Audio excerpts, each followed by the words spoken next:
Hello, I'm Isaac Hayes III, founder and CEO of Fanbase, and I'm here with a very important message. We are at a turning point in the Black community where we must have equity in the apps we use that scale to billions of dollars. But this time, we own the infrastructure, we own the culture, and we shape the future.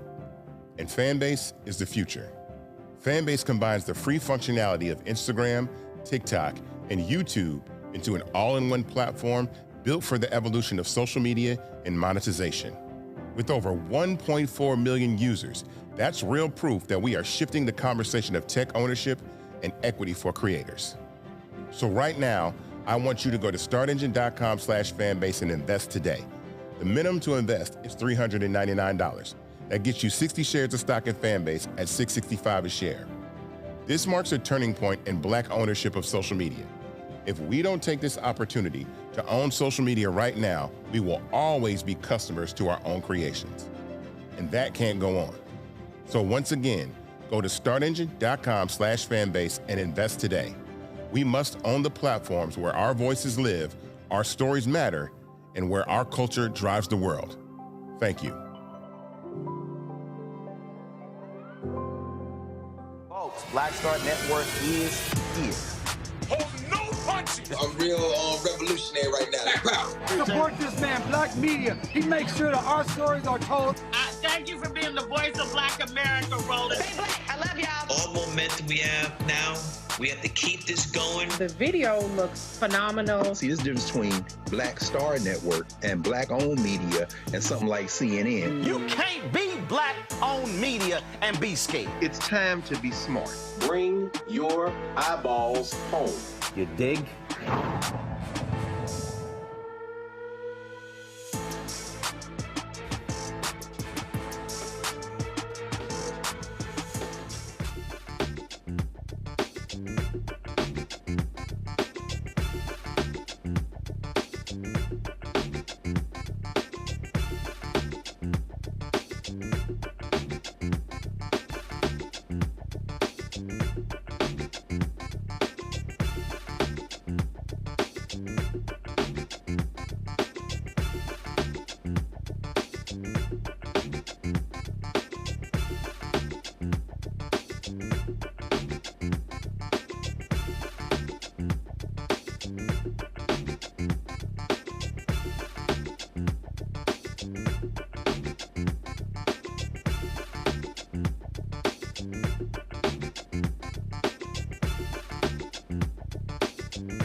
is Friday, September 26, 2025. Coming up on Roland Martin Unfiltered, streaming live on the Black Star Network. An ICE officer has been suspended after video emerges of him slamming a woman down to the ground in a very aggressive manner. Wait until you see this video. Also, 5 days from a government shutdown, House Democratic Leader Hakeem Jeffries is sounding the alarm. Donald Trump is trying to blame Democrats when Republicans control the House, Senate, as well as the White House. Also, many diplomats, a lot of diplomats walk out before Benjamin Netanyahu speaks at the United Nations. Wait until we show you the video. Also, Assata Shakur has passed away, the former Black Panther who was exiled to Cuba. That's where she fled, died at the age of 78. We'll tell you about her life as well. Also, Ellie Mistel talks about racism and how Donald Trump is trying to destroy the 1968 Civil Rights Act known as the Fair Housing Law. All of that next, right here. Roland Martin Unfiltered on the Black Star Network. It's time to bring the funk. Let's go. He's got it. Whatever the biz, he's on it. Whatever it is, he's got the scoop, the fact, the find. And when it breaks, he's right on time and it's rolling. Best believe he's knowing. Putting it down from sports to news to politics. With entertainment just for kicks, he's rolling. It's on go, roll, roll, y'all. It's Roland Martin, yeah. Rolling with Roland now. He's funk, he's fresh, he's real, the best, you know he's Roland Martin now.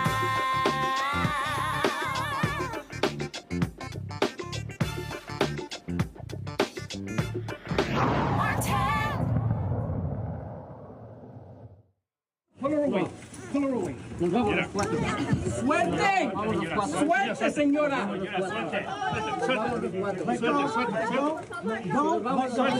¡Suelta a la niña! ¡Suelta a la niña! ¡Suelta a la niña! ¡Suelta a la niña! ¡Suelta a la niña! ¡Suelta a la niña! ¡Suelta a la niña! No estoy haciendo nada. Quédate aquí, quédate aquí.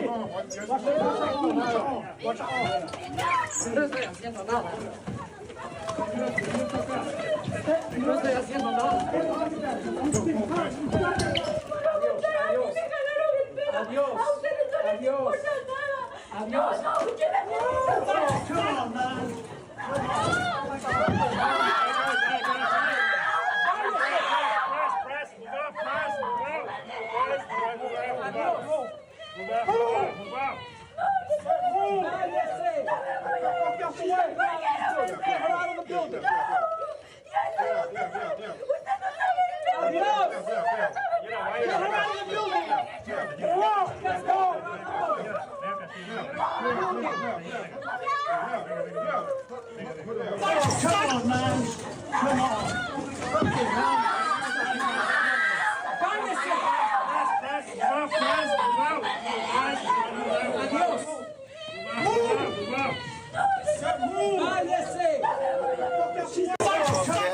That shameful video has gone viral, and that particular ICE officer has been relieved of current duties after it has gone viral. He was tackling a crying woman inside the halls of an immigration courthouse in downtown Manhattan in front of her 2 children. That took place on Thursday.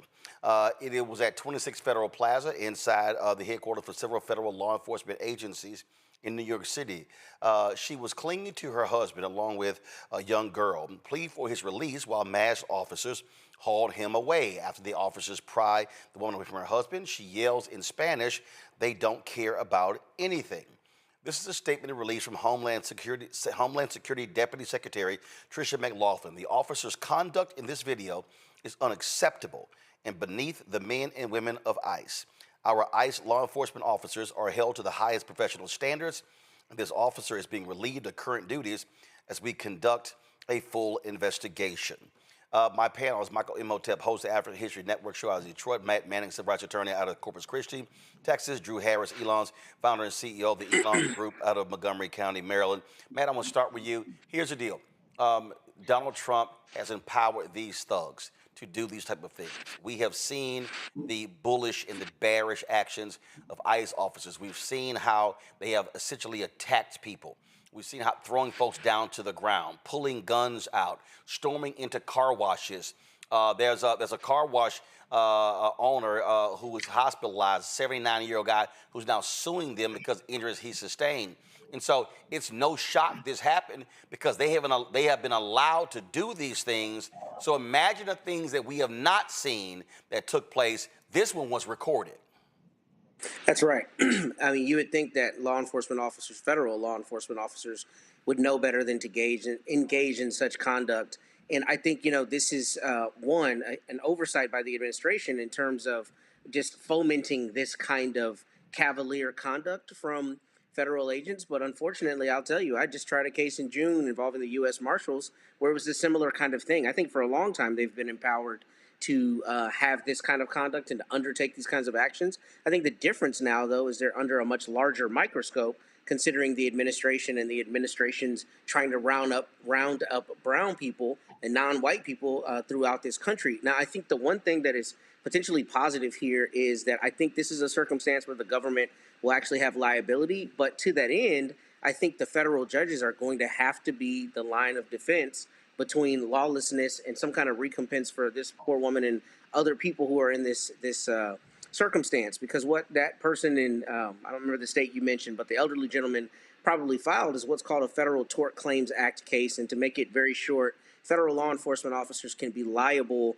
if they commit one of 6 different torts, including assault, battery, and some other things that they can do. So I think this is a circumstance where if she files a lawsuit, she'll be in front of a federal judge, and he or she will decide whether, they believe this ICE agent committed assault. But it's good that you got it on video. It's good that it's very clear what happened. But it's sad that this administration has fomented this exact kind of tenor in this country, and that a federal agent would be empowered to do this kind of thing, despite the fact that they've got a bunch of witnesses, probably know they're being recorded, and I think there are reporters and photographers there. I mean, that's proof positive that this administration has let them off the leash. But here's the thing here, Drew. We've seen this. They know they can do whatever they want. And so the only reason this is a conversation is because, frankly, it's so many cameras there. I think also, to Roland, to your point, this is something that this administration has really, really fanned the flames. I believe it's performative that this gentleman has lost his job or is put on ice until, no pun intended, put on ice until there's some investigation. But I do not believe that anything is really, truly going to happen if media like yourself, Roland, and others are not tracking this story. I think it'll get swept under the rug because this is exactly what they expect for these people to do. This ICE iteration of ICE is about being thuggish and about doing whatever they needed to do. He felt emboldened even though the cameras were there. If there was any hesitation, he did not show it because he felt like he had the right to do so. Michael. Yeah, Roland. This once again is red meat to Donald Trump's white supremacist MAGA base. This is one of the reasons why they voted for him. This would distract them from a government shutdown where they could very well losing their Medicaid, losing paychecks, things of this nature.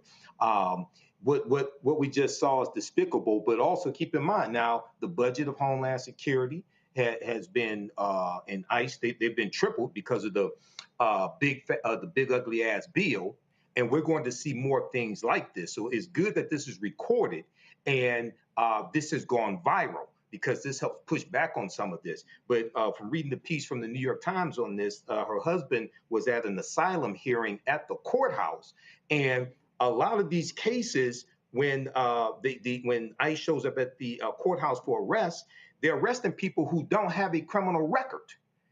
Donald Trump said he was going after the hardened criminals and hunting down the bad guys, things like this, going after the worst of the worst.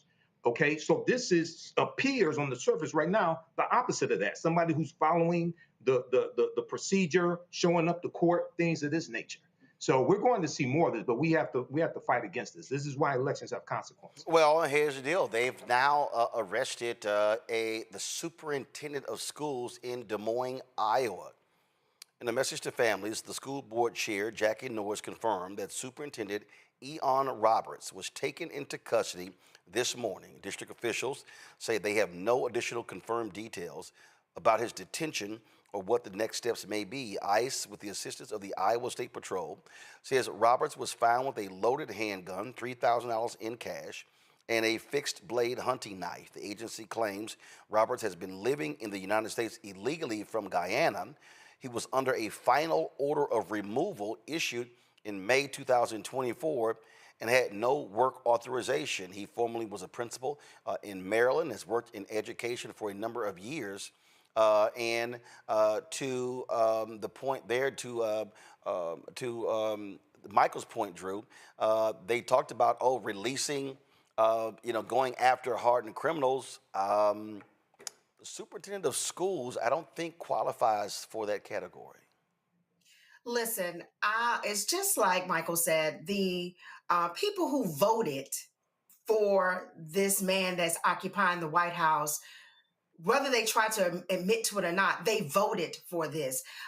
We know that he's a liar. We know that he's racist. We know who's leading the charge, which is Stephen Miller, who is his puppeteer. We recognize that this is exactly what they want to do. He played into, I guess you would say, the fears of those that are criminals, but he is going to the places where it's the lowest hanging fruit. And while we are able to hear about Ian in Iowa, and we saw this situation that was in New York, there are thousands of people who are actually just going about their day and are coming up missing because this is their approach. This is their attack. We know this. I don't even understand why we are surprised. Yes, we need to use this to push back. Yes, we need to think about ways to be able to figure out ways to make sure we highlight all of this information. But truth be told, I really do not believe anything is going to happen until the next election cycle and we change who's in place to make decisions and make laws that can make sure that we keep our people safe. Oh, there's no doubt. I mean, listen, this is what they want to do. This is what they want to see. They absolutely are buying into this. This was the statement. ICE released a statement. This is what they said. During a targeted enforcement operation on September 26, 2025, officers approached Roberts in his vehicle about identifying himself, but he sped away. Officers later discovered his vehicle abandoned near a wooded area. State Patrol assisted in locating the subject, and he was taken into ICE custody. Roberts has existing weapons possession charges from February 5th, 2020. Roberts entered the United States in 1999 on a student visa and was given a final order of removal by an immigration judge in May of 2024. The investigation into how Roberts acquired the handgun is being turned over to the ATF. It is a violation of federal law for those in the United States without legal status to possess a firearm and ammunition. And as I said, he was the superintendent of schools in Des Moines, Iowa.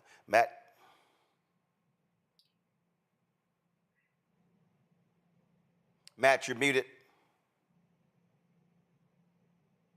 My apologies. I said I think Drew was 100% right in her commentary. The thing I am a little perplexed by, though, is one, if those charges are allegedly from 2024, then that's obviously the prior administration. And what I'd be interested in knowing is how the Des Moines public schools, one, didn't have a contingency plan for this, or, how he was basically in that job if those things are true. That's definitely not to cast aspersions on him, but Des Moines, I just looked it up, their certified enrollment this year is 30,000 students. So, how you could have a superintendent who is in a status where there's a question about whether he's going to be enforced is a concerning thing. And I wonder, as this goes on, what we're going to learn about why, he was being targeted and what those charges came from. And that's to give him the benefit of the doubt. I mean, everybody should be presumed innocent. However, I think the larger point that Drew was speaking to is, the idea that Trump very often says things that we know are just patently false. And the rhetoric around rounding up immigrants has been, we're going to get these criminals. But I mean, if you're the PhD superintendent of a school district with 30,000 students, you are, at least presumed not to be a criminal. So I don't know how that happens, and I don't know how, if you are MAGA, how you jibe with what is being said, but what is true, and that is that they're rounding up people who are not known to be criminals, which is in direct contravention of what they're saying. But beyond that, I mean, I am interested in knowing more, because if there was an order of removal from last year, I think, we have to be truthful about the fact that that did not emanate from this administration, and I'm interested in the information around that, because I think that context is important. Michael? Yeah, Roland, I wasn't familiar with this case here. So we'll see how this turns out. It sounds like he was doing a good job here. He came in on a student visa. We do know that overstaying visas is a big problem as well, but there's a difference between coming in to the country illegally and coming in on a student visa and overstaying the visa. That happens a lot, okay?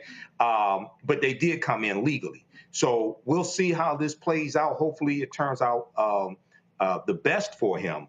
But you hope that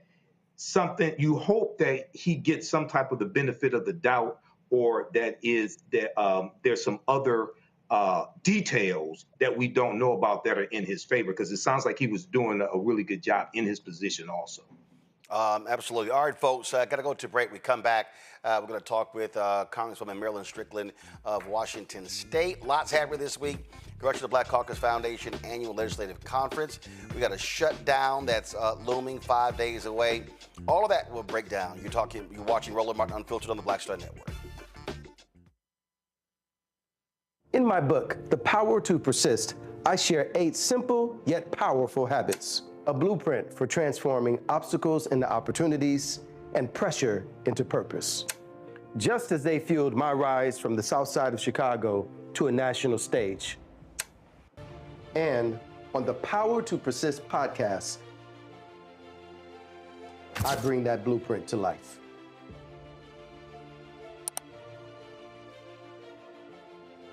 This week on the other side of change. Hurricane Katrina, 20 years later. Cannot believe that it's been more than 20 years since we saw Black people and Black communities across New Orleans and the South being failed by our government. But it's a harrowing lesson. We're going to unpack how race and class intersect in ways and how we need to talk about this government doing more for our communities. Again, you're watching The Other Side of Change, only on the Black Star Network. What's up? It's the MCEO Talib Kweli. You are checking out Roland Martin Unfiltered.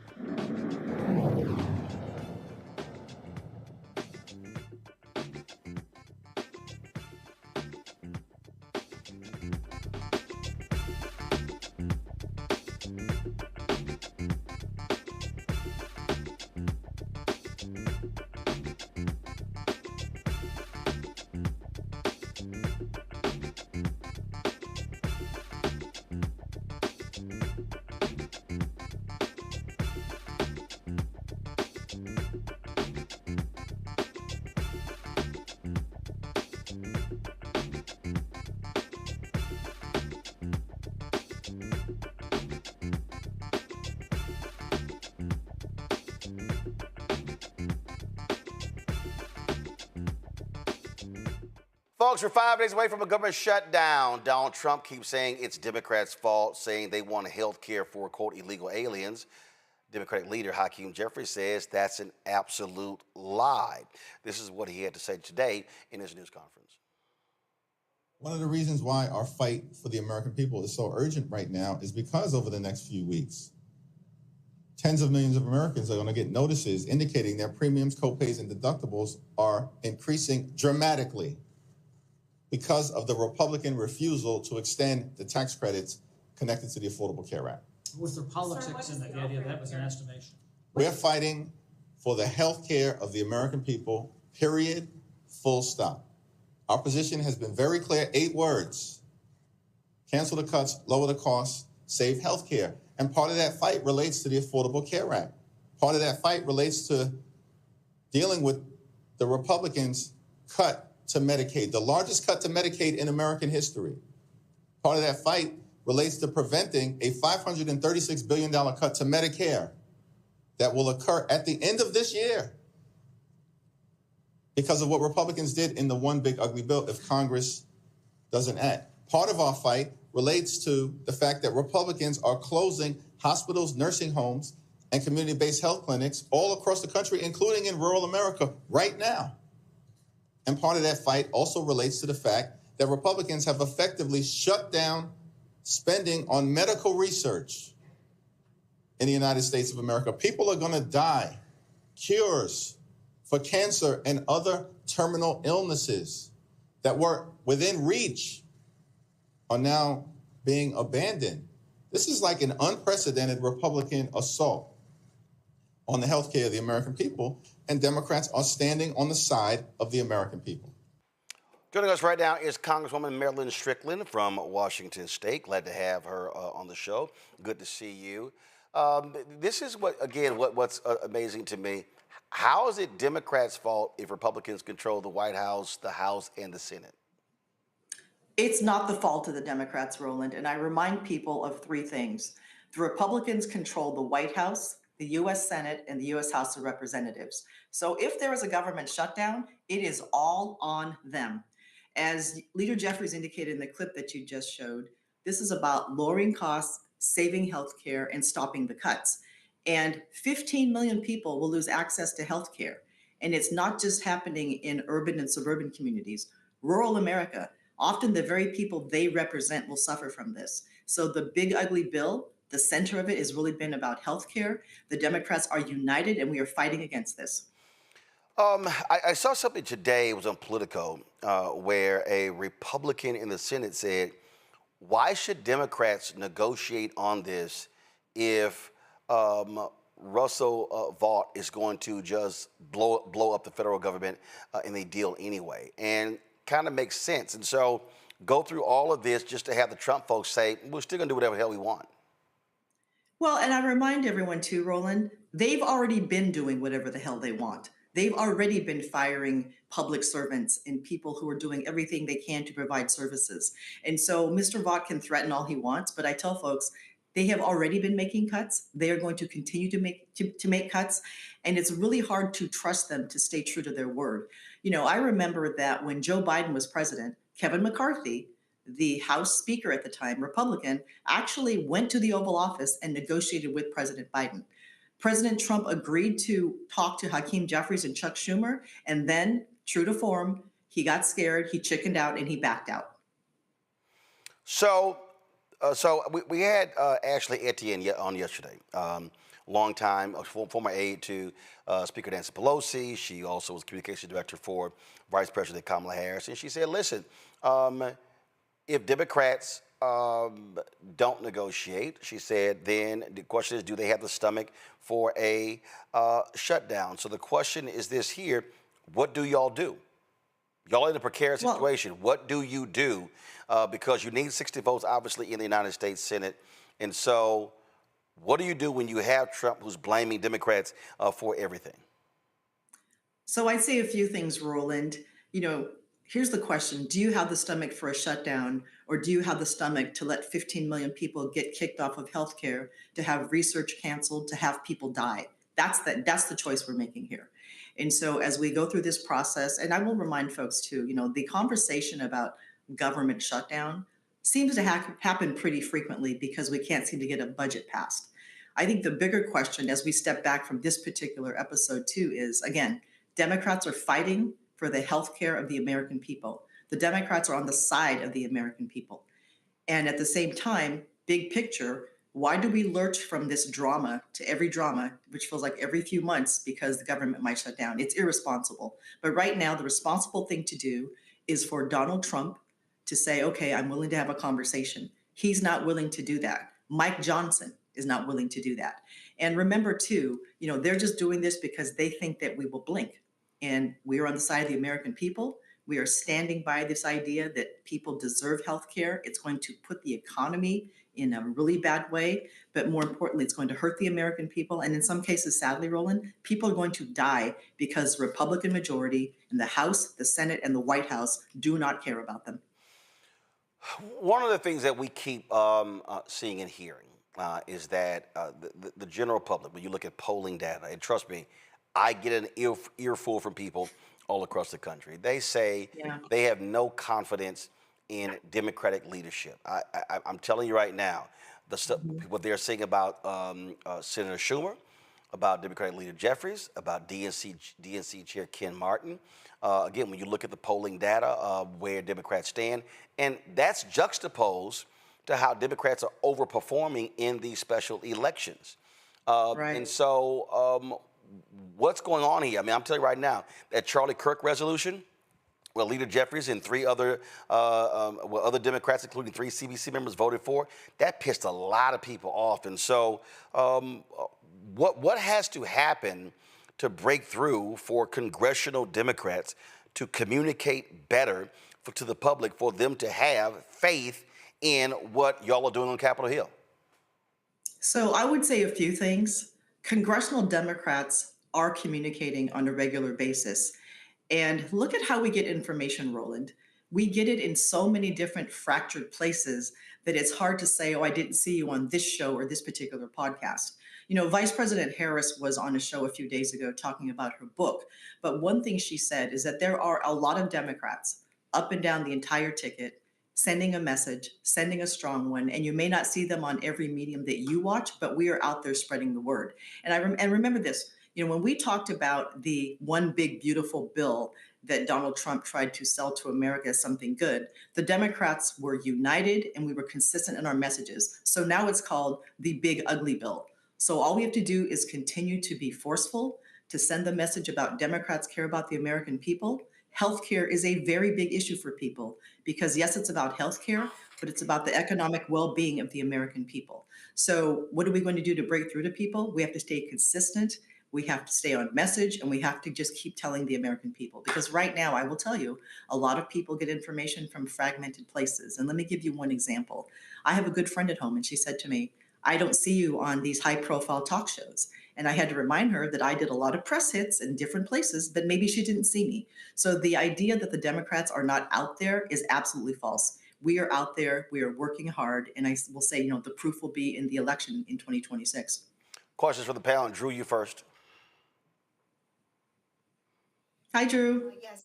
Hi, how are you? Thanks for joining us. I think, you know, I just wanted to say one or two things. You talked about communication. And I wanted to really focus on the messaging. I hope that the Democrats and Congress, that we just stand really, really strong and be clear, just like you said, about the fact that not only are we standing on the side of the American people, not only are we saying we're standing up for healthcare, not only are we doing those things, but I think we also need to flip the script just a little bit and speak to the fact that those that are in power, those that were elected, never really liked the government. And so why would you elect someone to lead the government who do not care about how the government can work for people, who do not care about the people that they serve, yet they're trying to lead in a way that will demolish our democracy and our rights and our health care? I think the key is to just be strong and to say that forcefully. How are you all communicating with each other and making sure that your talking points and the level of straight talk to the American people really making a difference between what the Republicans that are in charge stand for versus what the Democrats stand for? No, that's a really good question and a good point. And there are a couple things we have to do. Number one, we have to stay disciplined and on message. And we have to use plain, simple language that the American people understand. You all know that sometimes we are here in Washington, D.C., in this political bubble, the gateway bubble, and we use language to say things, and we think that the average American person who's just trying to live their life every day, go to work, raise their kids, take care of their elders, are paying attention. We need clear, succinct, straight language. But I think you raise another point that's really good, and I've been saying this for a while.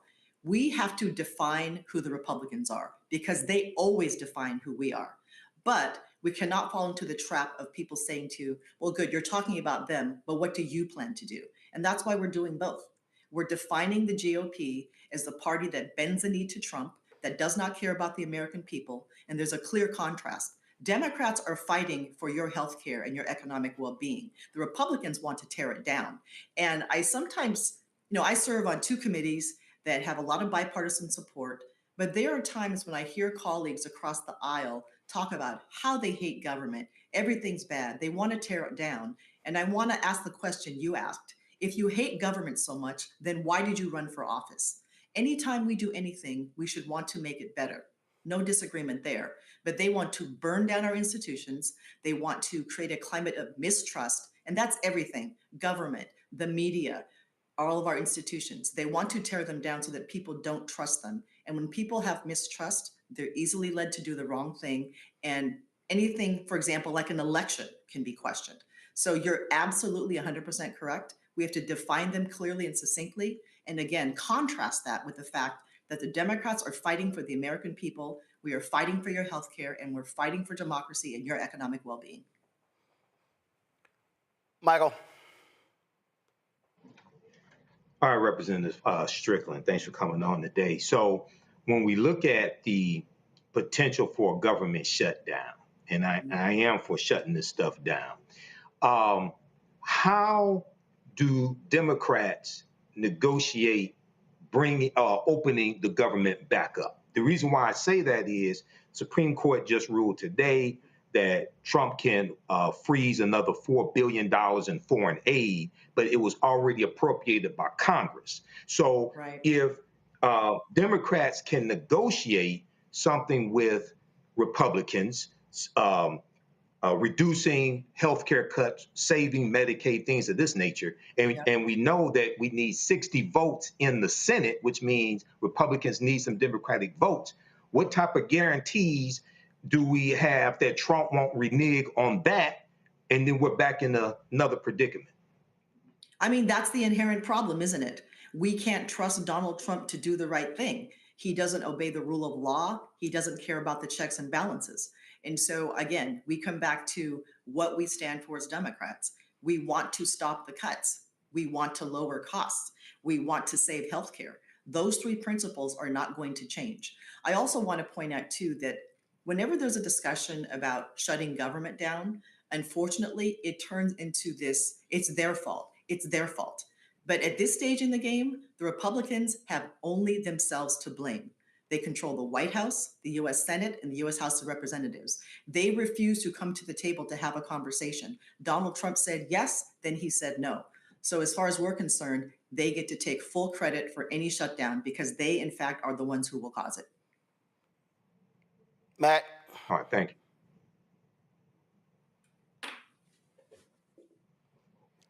Matt, you keep hitting your mute button, bruh.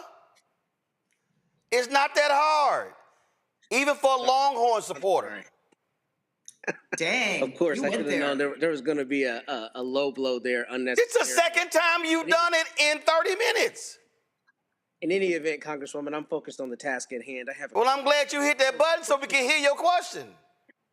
You got it. My question is this. What are you hearing in your office from your constituents? What are your compatriots hearing from their constituents about the willingness to let this be shut down as compared to the concern about the premiums? And the reason I ask is I think Roland said at the top of the segment, I think there's a sentiment out there that a lot of people believe Democrats are just feckless. You're weak, right? So to me, it's clearly attributed to the Republicans, but I would suspect there's a concern about it being attributed to y'all because that's what they're going to do is spin it and say it's your fault. So what are constituents telling you and what are you hearing from your fellow reps from their constituents about their concern about that? So I was just in the district for a week and I visited churches, I visited with senior centers and different groups of people. And I would say, not surprisingly, people are worried about healthcare, they're worried about Social Security, and they're worried about democracy in general. But here's the other thing that I'm hearing from Democrats. They want us to stand up and fight. And I've even heard from a handful of fellow employees who were saying, look, I'm lucky I have this job. I got some savings. If we need to shut it down, go.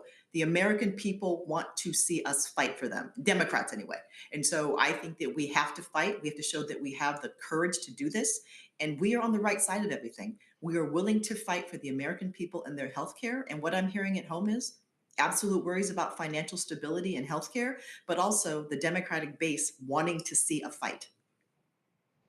Yeah, they do want to see that, and I can just tell you that you know what bothers some people is that when you look at the folks like Congresswoman Jasmine Crockett, Congresswoman Alexandria Ocasio-Cortez, and others constantly being attacked. I mean, in fact, the twice impeached convicted felon in chief said this from the Oval Office, continuing his constant attacks on women of color. And also calling them low IQ. Roll what that idiot said, y'all, from the Oval Office.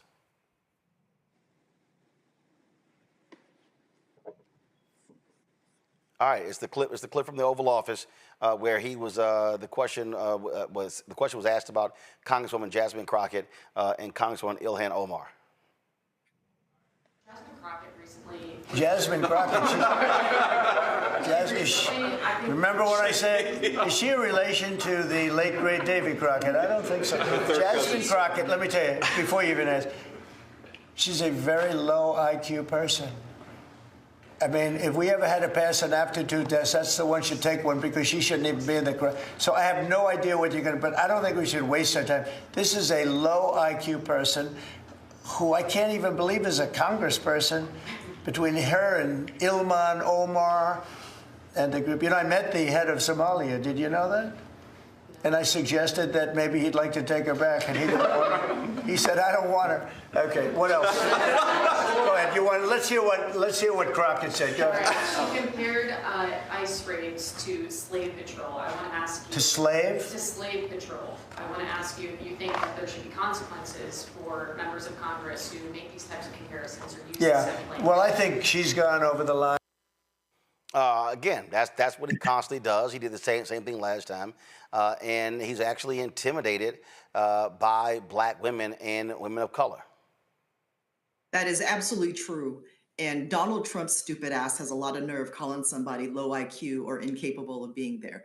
People are elected to Congress because the people they represent want them there. You're talking about educated women who are smart and unapologetic, and Donald Trump is intimidated by people who are smarter than him, which makes up a large proportion of people in the country, but also, too, is intimidated by strong women.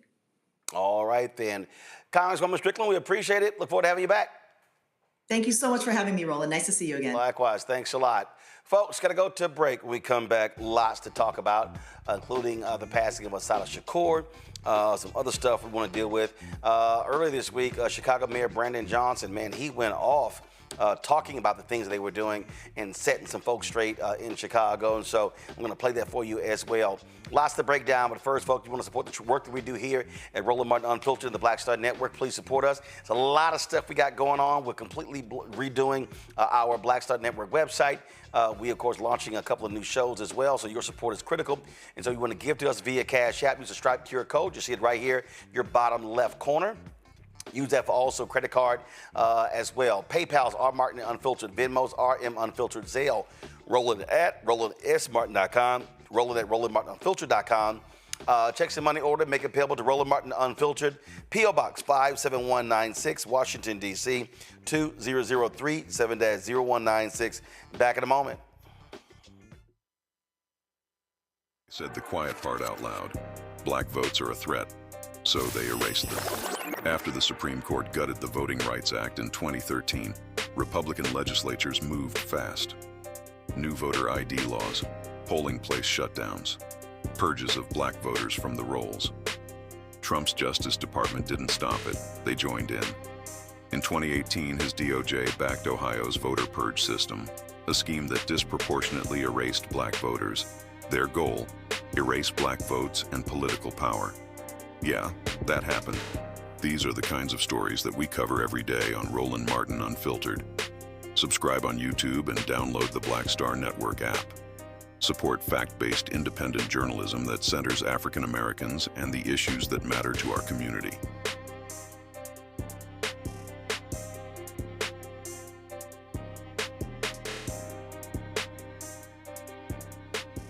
This week on the other side of change. Hurricane Katrina, 20 years later. Cannot believe that it's been more than 20 years since we saw Black people and Black communities across New Orleans and the South being failed by our government.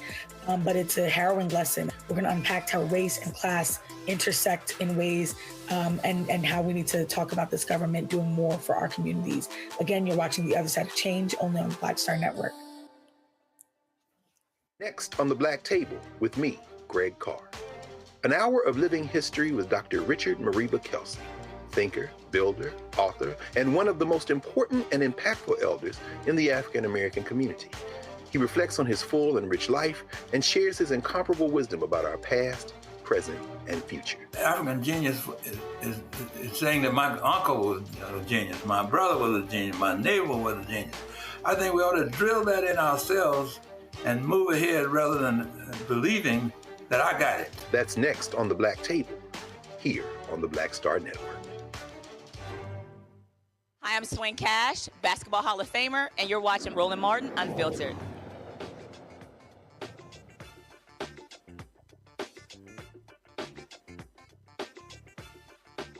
So what's the deal with all these crazy, deranged right-wingers and their constant attacks on Black women and their looks? You've got crazy, deranged Laura Loomer, who is a Donald Trump close aide. Laura Loomer, y'all, is, let me show, now listen, I need to prepare everybody for watching. I know today is September 26th. I know Halloween is a month away. It's a month away. But I just need you to prepare yourselves. This is a living witch, 32-year-old Laura Loomer. That's Laura Loomer. She's 32. That's a phrase we have in Texas called rode hard, hung up wet. That's Laura Loomer. Now, this is Congresswoman Jasmine Crockett. She's 44. That's 44. That's 32. That's 32. That's 44.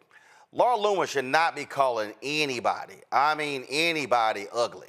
I'm just saying. Well, Congressional Black Caucus is happening this week, CBCF ALC, and at one of these forums, Congresswoman Crockett, she had a few words to say. I know that some may think that I am, younger than I am. But just so y'all know, I am 12 years older than Laura Loomer.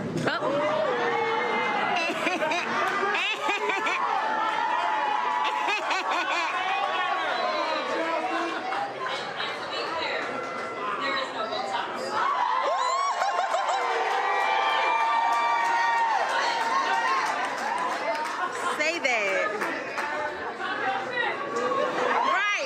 Right. Crockett said, yeah.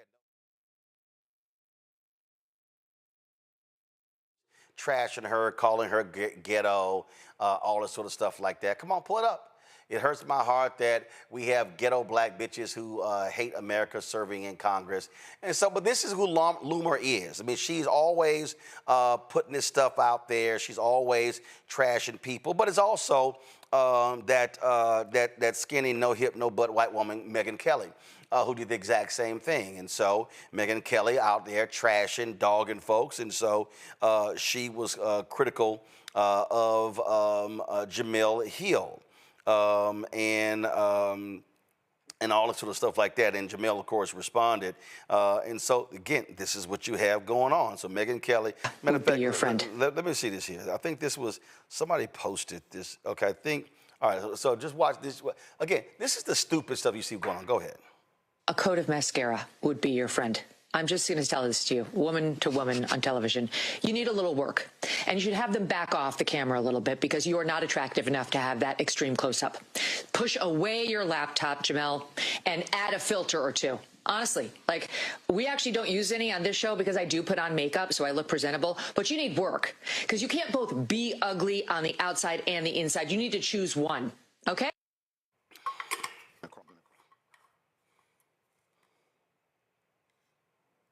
Worry about than what the Jemele Hill saying. You got more pressing things to worry about than what's coming out of my mouth, according to Don Lemon.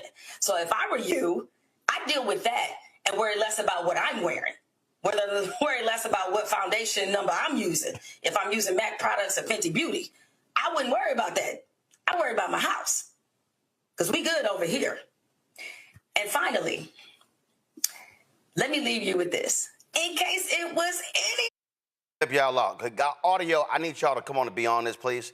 Okay, so she was responding to something Don Lemon said. So again, let me roll it back so y'all can hear the full context. Please, audio all the way up so people can hear.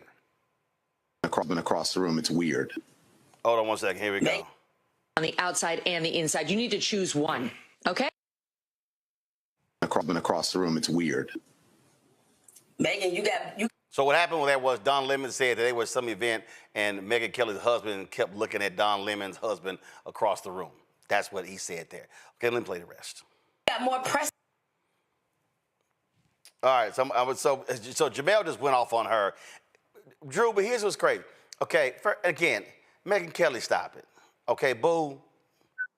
You look, the people who like you, baby, you waste up. So just stop. Just stop. You ain't attractive. You ain't got all of. See, but this is what they do. So Trump wants to diminish the intellect of black women, and then you have these white women, Megyn Kelly, Laura Loomer, others who want to now detract and criticize the looks of black women. It's all about denigrating black women. The same way the Republicans wanted to, Michelle Obama, she looks like an ape, all that sort of stuff. That's them. That's what they do. So they don't want to have a substantive conversation, and it's childish and it's petty, and this is why Megyn Kelly is a disgraceful little mean girl. And see, this is why she thinks Santa was white. This is why she didn't understand blackface. Because again, these are the people, that's what they do. They don't want to have a substantive conversation. And I'm sorry, okay, Congresswoman Jasmine Crockett is a lawyer. Megyn, I guess she's a lawyer. They claim she's a lawyer, and I guess she failed at being a lawyer because she went into television. I don't know what the hell was happening there. Laura Loomer, I have no idea what that Looney Tunes is all about, but this is what they do. They want to denigrate the intellect and the looks of black women and women of color. So I took my glasses off because I am about 20 years older than Laura Loomer, and I still look better than she does. So I had to have her back, but I need to be able to see. Let me put my glasses back on. But let's be clear.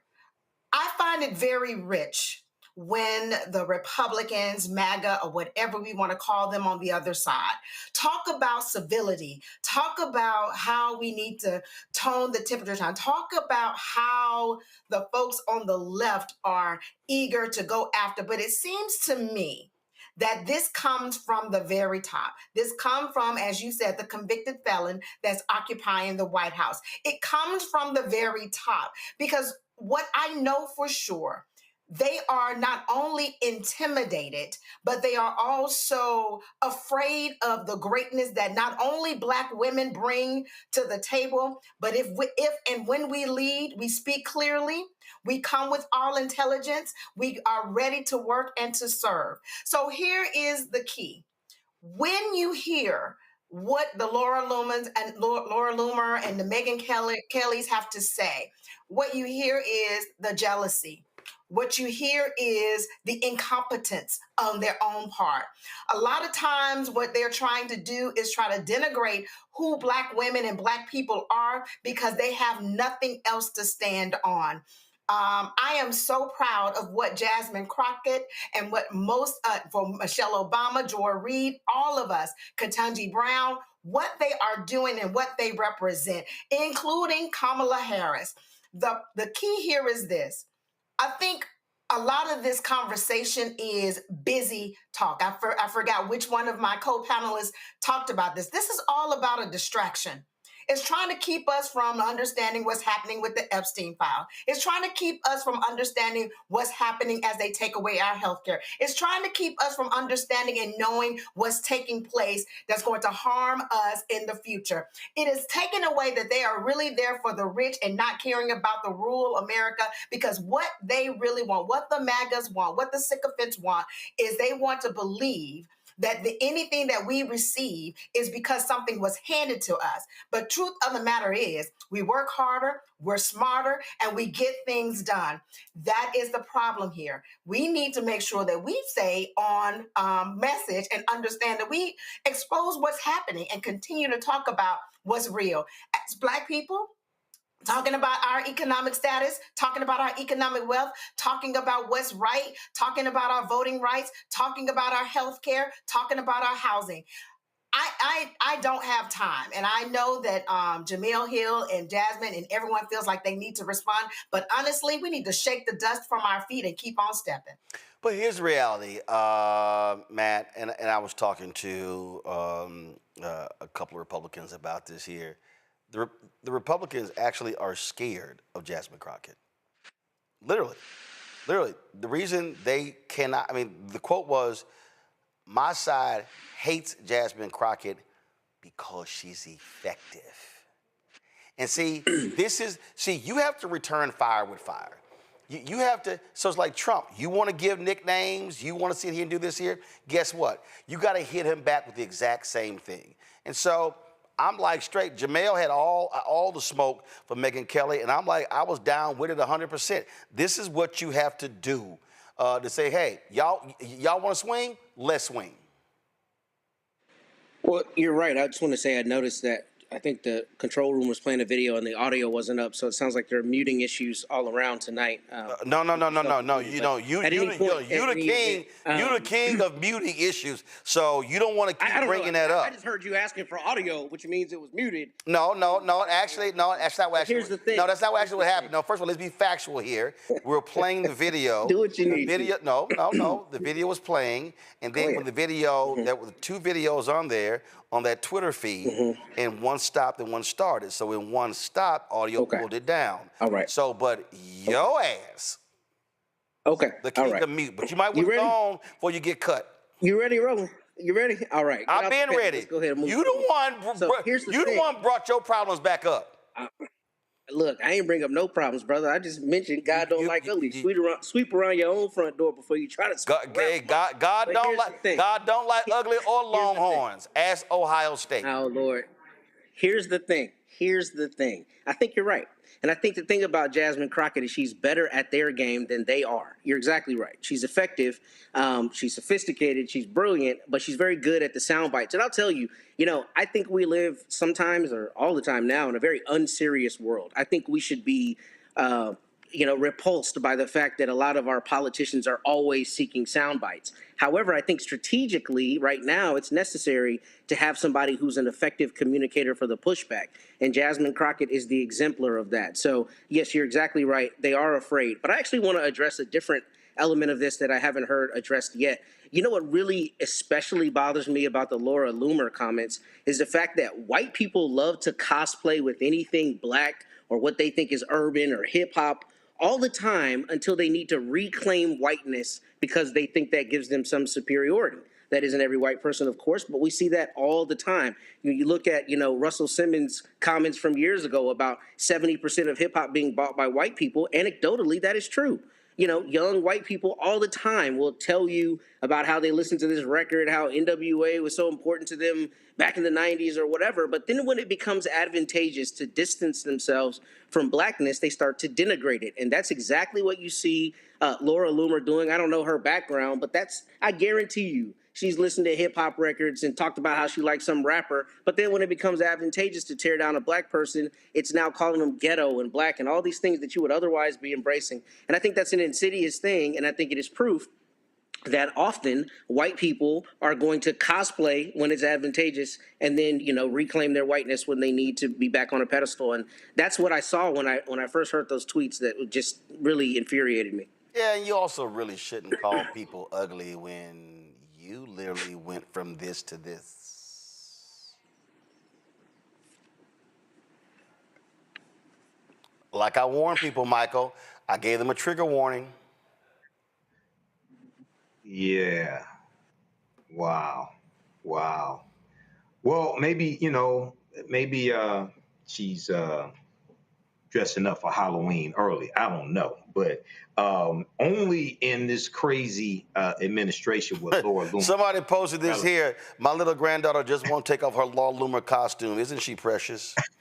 Okay, that was funny. I got to admit that was funny. Michael, go ahead. People should look in the mirror first before they call somebody ugly. But to Matt's point, yes, you have Republicans, many of them who fear Jasmine Crockett. Jasmine Crockett is brilliant.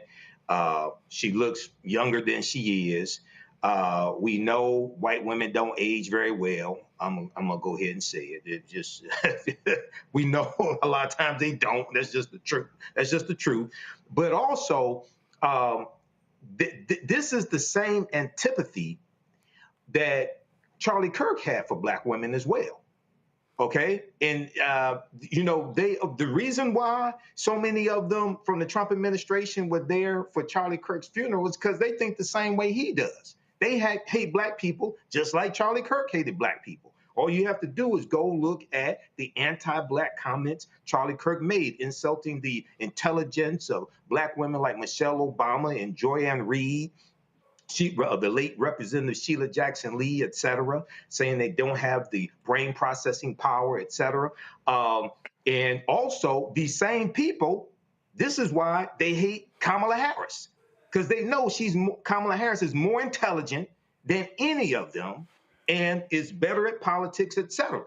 So this is what we're dealing with. This is why elections have consequences, okay? The reason why we're dealing with all this shit that we're dealing with right now is more people voted for Donald Trump on the ballot than Kamala Harris on the same ballot. More people showed up to vote for him, and now he's going after everybody, even the people who voted for him. In Arkansas, the farmers are calling for a bailout. Donald Trump won Arkansas by 30 points in 2024.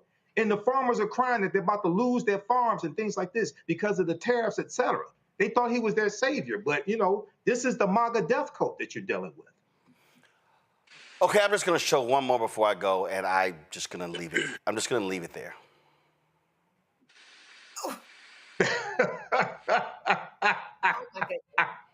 Oh my God! Oh my God! That's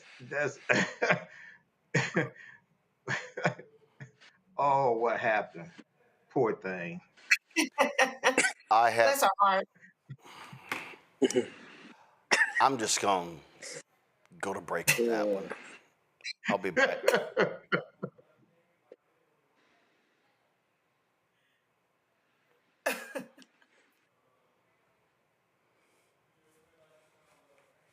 They said the quiet part out loud.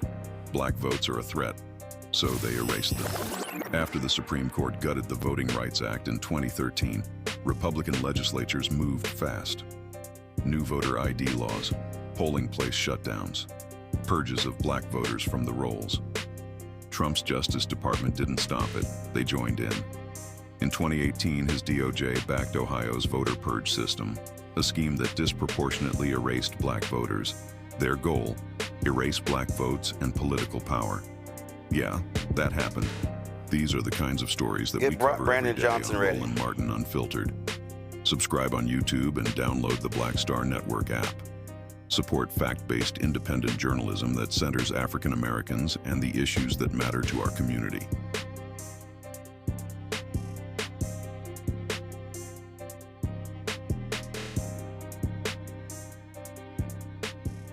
In my book, The Power to Persist, I share 8 simple yet powerful habits, a blueprint for transforming obstacles into opportunities and pressure into purpose. Just as they fueled my rise from the South Side of Chicago to a national stage. And on the Power to Persist podcast, I bring that blueprint to life.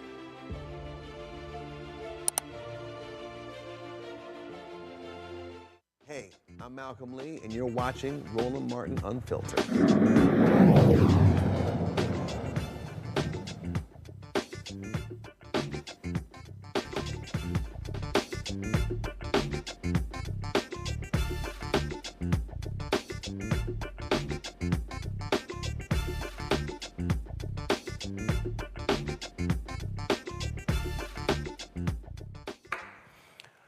Chicago Mayor Brandon Johnson, he's really getting pissed off and tired of these people who keep trying him when it comes to crime in Chicago and how they have been successful at lowering crime. And when I say he went off last week on some folks, he went off, and you know what? He should have. Okay, let me just start with this. How about this? In 1974, there were 970 murders. Okay, 1995, there were 828 murders. 2016, 778 murders. 2021, 805 murders. This has been a problem in this city for a very long time. Now, my deputy mayor, Gatewood, this is the topic and the work every single day to drive violence down in the city of Chicago. So when you talk about what we're offering a better pathway so that we don't have 970 people murdered in our city every single year. Now, one is one too many, but you're not going to convince me that the people of Chicago only deserve law enforcement. I get so sick and tired of people believing that the only thing that black and brown and poor people get to get in this city are badges. People want jobs. It's why we've increased the ability for young people to have jobs in this city. People want health care and behavioral and mental health care. That's what they ask me. That's why we've expanded it. People want to be able to afford to live in this city. That's why I'm building more affordable units. People want justice if they do get wrapped up into this spiral of despair in this city. It's why we're actually solving cases, whether it's CVI workers, making sure that we're avoiding retaliation in this city. I get so sick and tired of people in this country and in this city that believes that the only thing that you can offer black people and poor people is jails, incarceration, and police officers. Dr. King said this right here in Chicago, the National Conference on New Politics. What did he say? He said, militarism is a sickness. I am trying to eradicate the sickness from this city and from this country. But people To offer, no, listen, Mark, I get to answer my question now. You've asked it. But people, No, Mark, I'm answering my questions. Of course they are, but you're not going to be able to avoid that if we don't do the things that actually work. We are not split on this issue. The fact of the matter is, no one has asked me to send federal troops into this city to make it safe. It has never come up. It never came up during the campaign. It's never come up in the first 2 years. The fact of the matter is, we are driving violence down on this city, and we're using every single resource that's available to us. Jails and incarceration and law enforcement is a sickness that has not led to safe communities. I'm going to work hard every single day to protect the people who are caught up in violence in this city. Guess why? You want to know why? Because the vast majority of them look like me. This president has never asked a very simple question to me, Brandon Scott, Barbara Lee, Randall Woodfin. He doesn't talk to black mayors about what it's like to live in communities that have been disinvested in. So no, we're not going to succumb to the sickness and the evil that Dr. King warned us about a generation ago. It didn't work in 74, when 970 people were being killed. It didn't work in the 90s, when no one said a mumbling word about how many people were losing their lives because of violence in this city. And now we're actually doing the work that's working. Now all of a sudden everybody has these ideas. They've shown this is a group project, but we're not going to allow the President of the United States of America or any of his ilk look at the work that we're doing across this country, and then now we're experiencing some level of reprieve, and now he wants to put his name on our paper. No, not going to tolerate it. It's a sickness, and we're going to eradicate it. This is the response that we should be seeing. And I'm with Chicago Mayor Brandon Johnson. When you have done the work, when you have put in the long work, he was being ripped his first 2 years for the crime and other problems. And so all of a sudden it's going down. Same, he mentioned Baltimore Mayor Brandon Scott. He mentioned these other black mayors. And they have been taking the heat from people in the city, from people outside. And that's exactly the response that he should be given. And so the reality, Michael, when these reporters ask these questions, I ain't got no problem with him going off on them, because what they're doing is working, and to act like it's not it's also a shame, because if you're going to criticize somebody when things are bad, well, you damn well better give them the credit when things are getting better. Absolutely. Give them the credit when things are getting better, and advocate for them to have more resources to continue to improve people's lives, bring down crime, okay? And I applaud him for what he just said. Also, I encourage people to look at his press conference from September 2nd, 2025, because he talked about how also the Trump administration, the president's budget bill, the big ass ugly bill, cut $468 million from alcohol, tobacco, and firearms, ATF. And we know the ATF was working along with local law enforcement there in Chicago to track down illegal guns. And one of the things Mayor Brandon Johnson talked about is how the Chicago Police Department has taken 24,000 guns off of the street since he took office. And he says 60% of those guns recovered came from outside of Illinois, many of them from red states, Mississippi, Indiana, other states like that. So one of the things that happens, and I know you talked about it here on the show, Roland, you have lax laws and lax gun laws in red states, and illegal guns flow into Illinois, flow into Chicago, and then Chicago gets the blame for it. So he's done a magnificent job. Yes, there's still work to do, but how the Trump administration and many white people see us, and some of them are on MSNBC, they only see us as needed to be policed as opposed to invested in and protected. So he needs to keep it up, and he needs more help. Drew? You know, I think one of the things I was thinking about, Mayor Brandon said it so wonderfully. I've always wanted to figure out, how do you say this? But he said that Black and brown people, or this administration or others, feel like Black and brown people only deserve badges. And when you look at, well, I think you said the big ugly bill, or whatever we're calling it, I don't even know why we're trying to rename it. This particular bill has cut community block grants. What are community block grants? What are they used? The community development block grants. They are used to create affordable housing. They're used to be able to build community infrastructure. They're used for public services like job training and youth job training. They're used for neighborhood revitalization. All the things that Mayor Brandon is talking about, and all of the mayors around this country, that is what is needed, providing the services to help lift the communities out of poverty. I remember way back growing up in Birmingham, Alabama, when we used to have the youth job training program. Every year, there was something for the youth to do in the summer to get a skill, to earn money, and to stay off the street.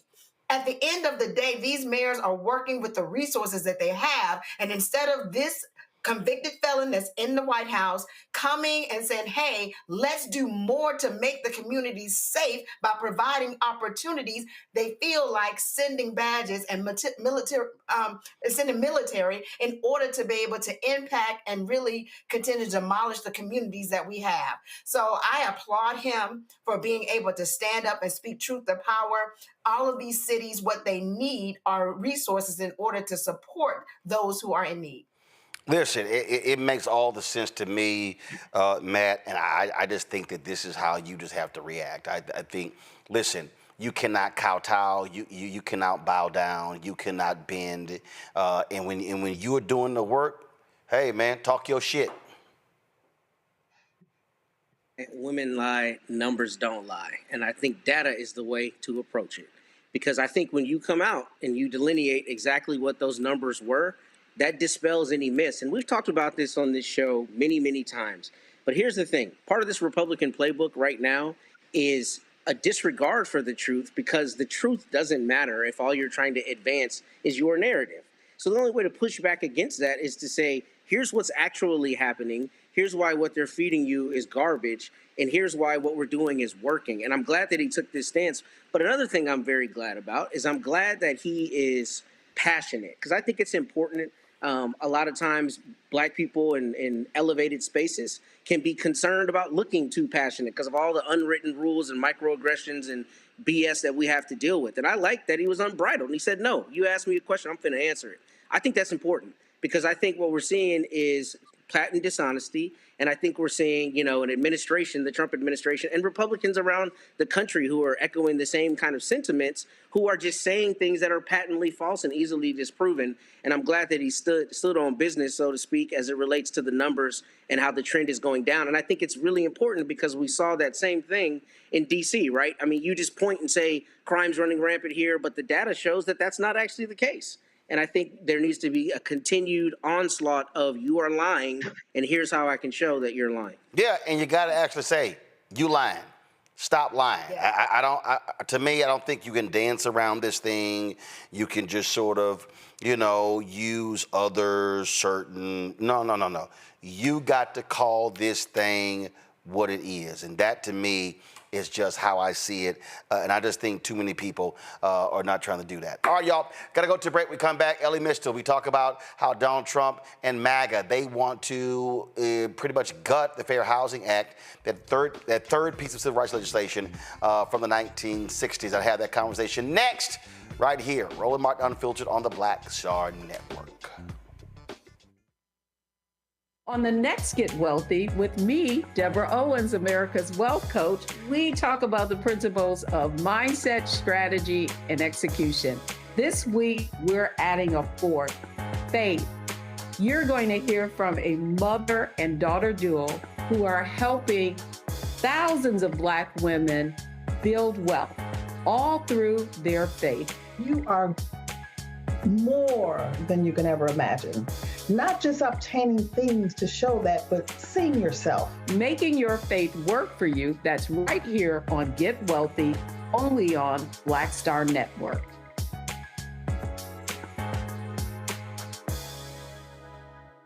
Next on the Black Table with me, Greg Carr.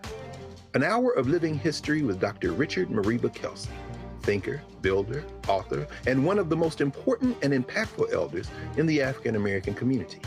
He reflects on his full and rich life and shares his incomparable wisdom about our past, present, and future. African genius is saying that my uncle was a genius, my brother was a genius, my neighbor was a genius. I think we ought to drill that in ourselves and move ahead rather than believing that I got it. That's next on the Black Table, here on the Black Star Network. Lil Thompson with winwithblackmen.org. You're watching Roland Martin Unfiltered.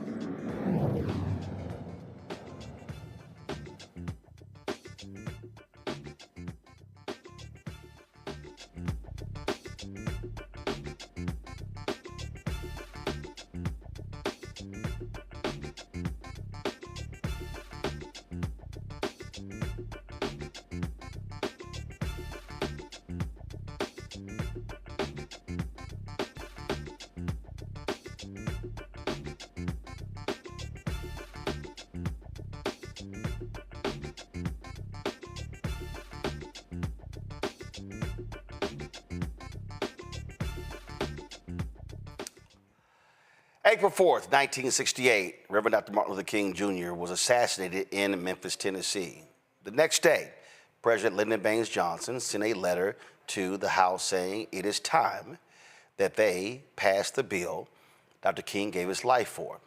What many people don't understand is that the Fair Housing Act, or the Civil Rights Act of 1968, is often the least talked about of the three civil rights bills that were signed in the 1960s. The Civil Rights Act of 1964, the Voting Rights Act of 1965, and the Fair Housing Act of 1968. Now, after those first two bills were passed, what happened was Republicans and Democrats in the North, they joined forces. Republicans, they joined force with those Southern Democrats in the South because they didn't want Black people living in their neighborhoods. They said, okay, fine, public accommodation, we're good. Voting, we're good. We ain't trying to have y'all live in our neighborhoods. So you know what happened? That was a filibuster in the United States Senate. It was Black Republican Edward Brooke from Massachusetts who actually led the effort to stop the filibuster in the United States Senate. But it was still being upheld in the House. So after Dr. King was killed, LBJ said it's time to pass this bill. 9 days later, it was signed into law. This is what LBJ said in 1968.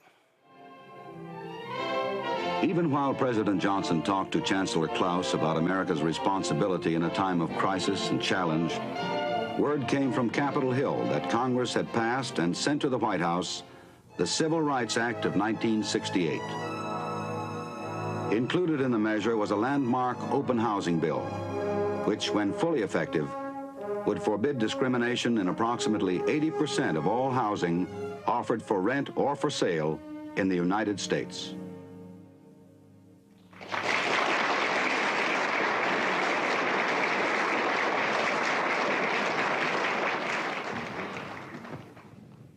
I do not exaggerate when I say that the proudest moments of my presidency have been times such as this, when I have signed into law the promises of a century. I shall never forget that it is more than 100 years ago when Abraham Lincoln issued the Emancipation Proclamation. But it was a proclamation, it was not a fact. And in the Civil Rights Act of 1964, we affirmed through law that men equal under God are also equal when they seek a job, when they go to get a meal in a restaurant, or when they seek lodging for the night in any state in the Union. And now the Negro families no longer suffer the humiliation of being turned away because of their race.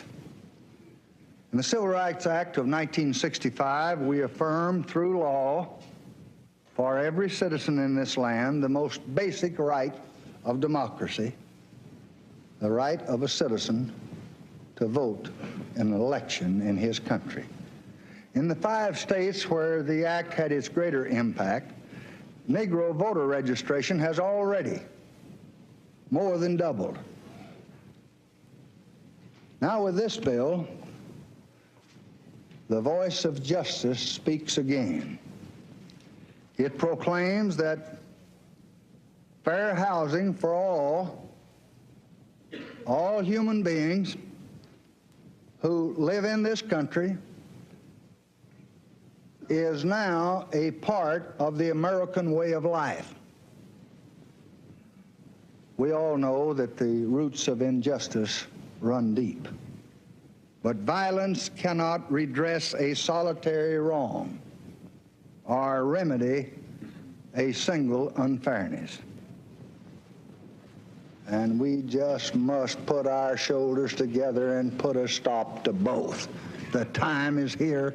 Action must be now.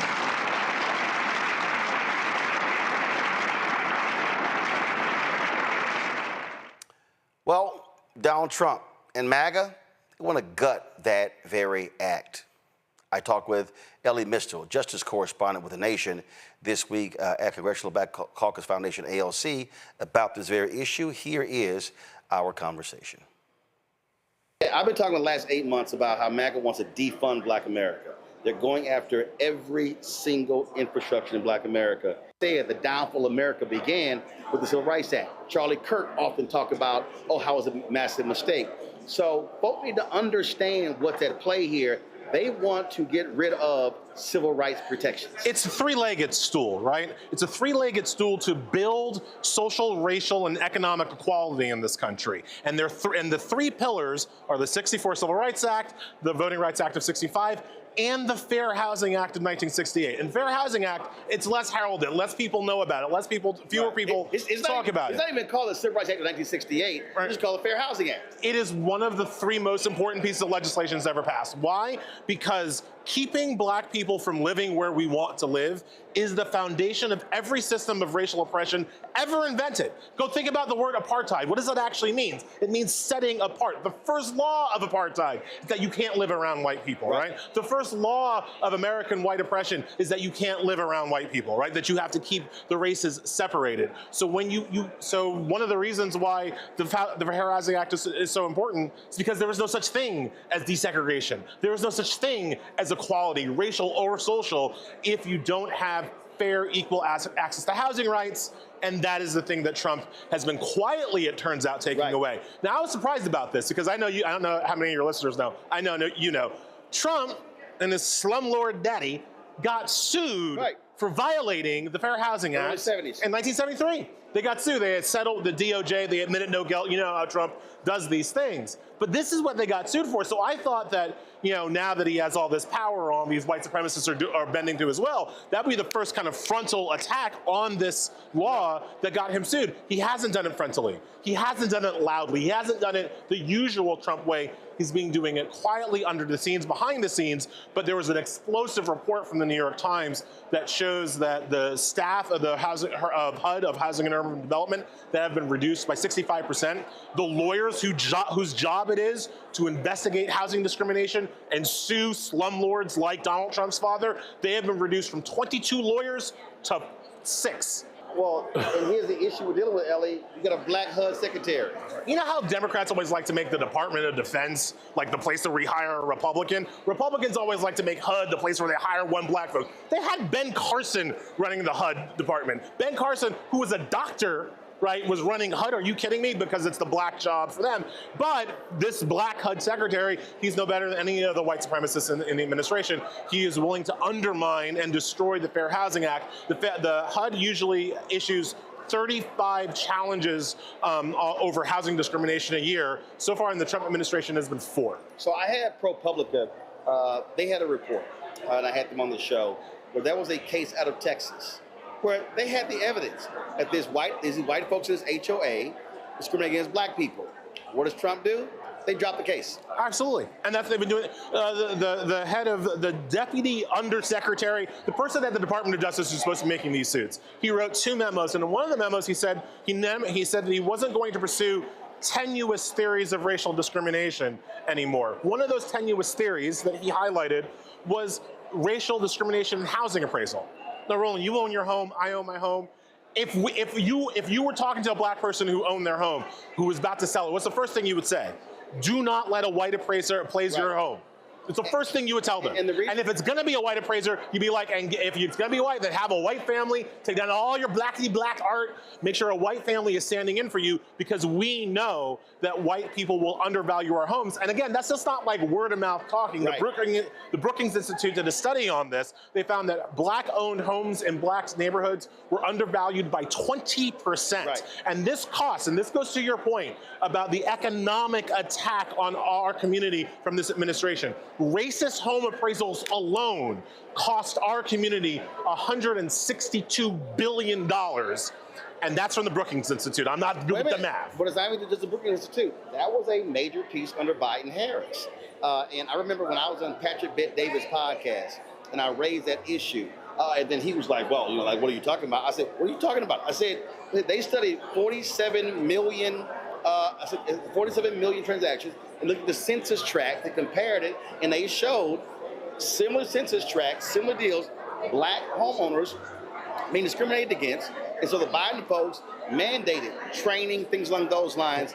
And so Trump comes in and like, okay, screw all that. They also mandated protections for LGBTQ plus people from housing discrimination. Because again, if there's any community that's been discriminated in housing as much or nearly as much as black people, it's been gay people, historically speaking. And so Biden-Harris added protections for the LGBTQ community, which again, Trump's, this guy at HUD, they've taken those away as well. And again, what I keep trying to lay out to our people, this has an economic impact on us.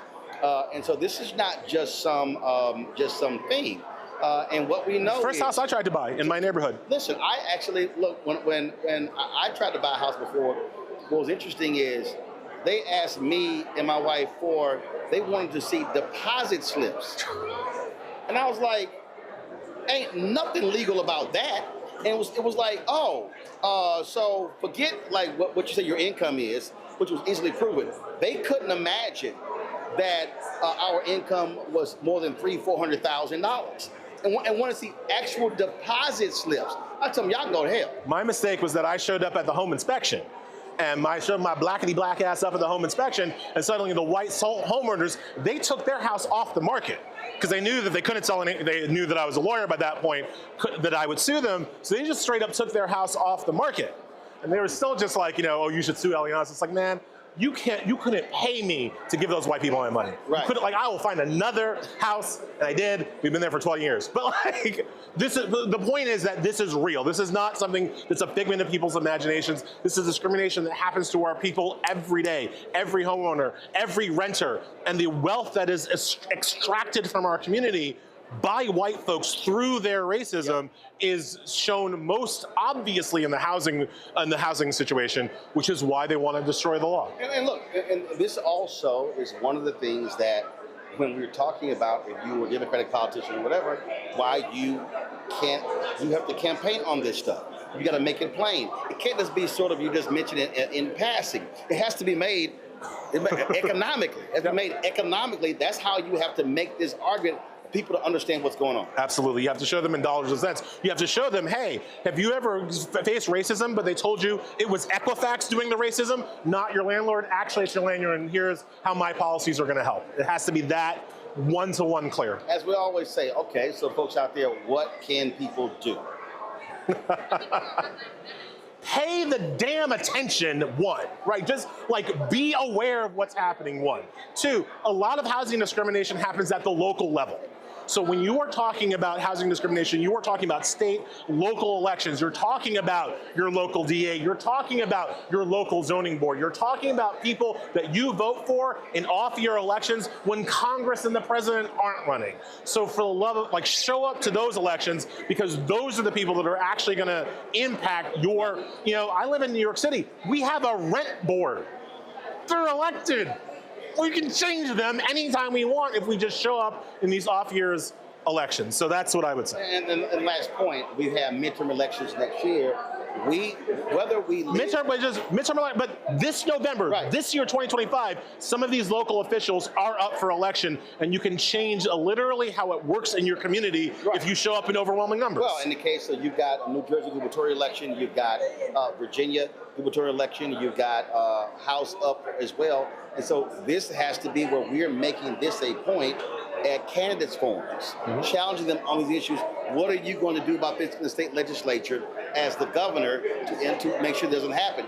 We don't have to completely rely on the federal government for these things. Which is lucky because the federal government ain't going to help us no way. Right, especially not this one. Right, not this one. So this is a great opportunity to kind of stretch those, what do the Republicans like to say, states' rights? It's time where you got to stretch some states' rights and take the power back that way. But also, again, like just having people focused and paying attention to it. I work for Progressive Publication. I'm in progressive networks. You know, the fair housing story, it's one of the ones that hasn't been talked about. I know you've been talking about it a lot on your show, but like this is a thing that is, again, directly taking money away from us. That's right. And people don't know about it. Billions. All right, Elliot, appreciate it. Thank you so much for having me. Thanks a bunch. Pat, the reason that conversation is critically important because I keep saying it, what Trump and MAGA wants to do, they want to target everything black. And a lot of folks are not paying attention to what's going on. And that whole issue with housing appraisals, where we are being impacted, losing billions upon billions of dollars, the right, they don't give a shit about that.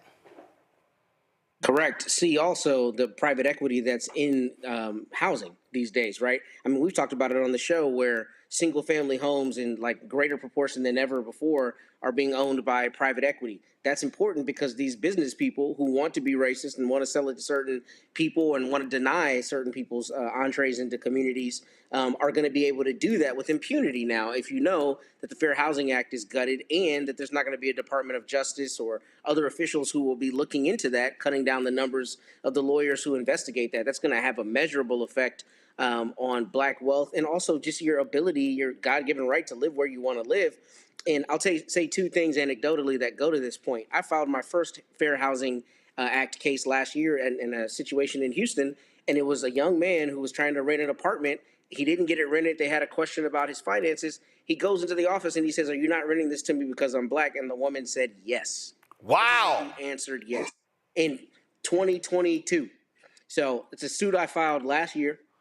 And yesterday, I happened to be talking to a woman here in Corpus Christi who lives in the Austin area where I'm from. She's in a small community outside the Austin area. And she told me that white people like her, it's a white woman, I was at an event. She says that people like her are concerned about the number of Indians moving into that very small community on the outskirts of Austin. And she said her husband works for a realtor, a big home builder. And she said he comes home exasperated because there are just so many Indians moving in. Everybody's uncomfortable. And I literally told her, I said, 60 years ago, somebody was saying that about me. Do you not realize that as you're sitting here telling me the story? And my point is, in 2025, those kinds of things are still happening. So if you have no federal protection and you have no recourse, that is going to have a measurable effect on non-white people, particularly who want to move into certain areas and who have every right to be where they want to live. So this is a law that absolutely it's a travesty that it's being gutted. And this is the kind of thing that should really, really, really concern people. So when I did Patrick Bet David's podcast, he claims he's independent. He's not. He's a MAGA right-winger. That's all he is. I want people to understand this is somebody with a huge following on his YouTube channel, social media. And if y'all want to see the sheer ignorance of this immigrant, okay, because he tried to question me earlier, and I was like, why don't you move back to black neighborhoods? Why don't you move you guys back to your goddamn country? Trying to tell me what I should be doing. But I want y'all to listen to what this ignorant fool had to say when I brought up the factual information regarding home appraisals. Check this out, y'all. I'm gonna need you to be drug tested. Seriously. Yeah. Do you even know today? We've done the stories in Florida when somebody's black selling their house, the appraisers will come in and literally give them a value $100,000 to $300,000 less because they're black. You know that that's actually happened, right? You'll take one story and say that. Oh my God! On how many occasions has that happened? Are you serious? Do you think a message like okay? Why don't you go ahead and Google? Why don't you go ahead and Google? How many times has that happened? No, I believe it's happened, but how many times has that happened? The New York Times literally just did a story talking about the systemic racism that exists within housing appraisals. This is a fundamental problem. I'm trying to see you're living in a different reality. What progress are you making by saying that? What progress? So what should I'm trying to end that. Okay. Do you know how inherent? Okay, hold on. You said you're Middle Eastern, right? You're trying to. Hold on. You said you're Middle Eastern, right? I am. Yes. How would you feel? How would you feel? Yes. If you're selling your home, you've got a home that you know, right? And you put upgrades in it, and you know your home is worth $500,000. Yeah. And somebody comes into your home, and they see your photos, right? And they see your family, and then they go back and they go $350,000. You go, what the hell? So you tell that story. Wait, one second. To get people to be convinced that that's happening. It's actually out of 1,000 appraisals. Oh my God. Out of 1,000 appraisals, how many times does that happen? Out of 1,000 appraisals, how many times does that happen? You want to pull that up? You want him to pull that up? That's your world, though. Out of 1,000 appraisals, how many times does that happen? Let's just say it happens. It is a significant issue in America. Oh my God! And wait, one second. And then when the woman, a black person should not have to remove their photos from the wall and remove black art and remove black books to have a white appraiser then come in and go, oh, it's actually $550. One second, because I'm gonna show you how it impacts generationally. Here we go. So when you follow me here, because this is housing in America. When you then get that lower appraisal, you then cannot sell your house for the higher value, which then means you are not then taking those proceeds and being able to invest, being able to send your kids to school. And what I'm trying to explain to you is there is a world out here that for some reason you're like living in Unity world that ain't the real America. Brother, I'm trying to get rid of that stuff. You have the wrong guy here. You have the wrong guy. I'm trying to get rid of it. Okay, good for you. I am as well, but you have the wrong guy here. And here's what I mean by that. So when you ask the question, what do you do if they appraise your house $350,000 less, right? That's your question. Okay. I don't see myself as a victim. I stopped looking at myself as a victim a long time ago. And by the way, being Armenian and Assyrian, you know what a lot of people in the Armenian community do? You know what a lot of people in the Armenian community do? They sell victimhood mentality. I'm raised with that, which is the statement of mechka. I know you don't know what the word mechka means. Mechka means, oh, poor Roland, oh, poor PBD. I don't see myself as a victim.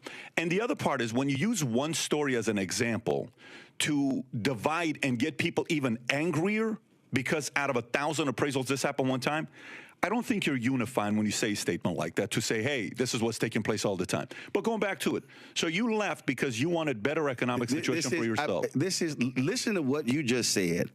Again, I'm having a hard time listening to what you just said when you're saying it's so fundamentally flawed because when you say, "Oh my God," you see yourself as a victim. You do. No, you're selling it as a victim. No, I'm not. What I'm selling is a reality. What I'm selling is when this is again. Since you didn't, I guess you couldn't pull it up. Okay. Oh, he did pull it up. Okay. The Biden administration, the Federal Housing and Finance Agency, released 47 million appraisal reports to the public for the first time. The appraisals, which were compiled between 2013 and 2021, present evidence of a persistent, widespread practice in the home appraisal industry to give higher values to homes when the occupants are white and devalue them if the owners are people of color. That's such bullshit.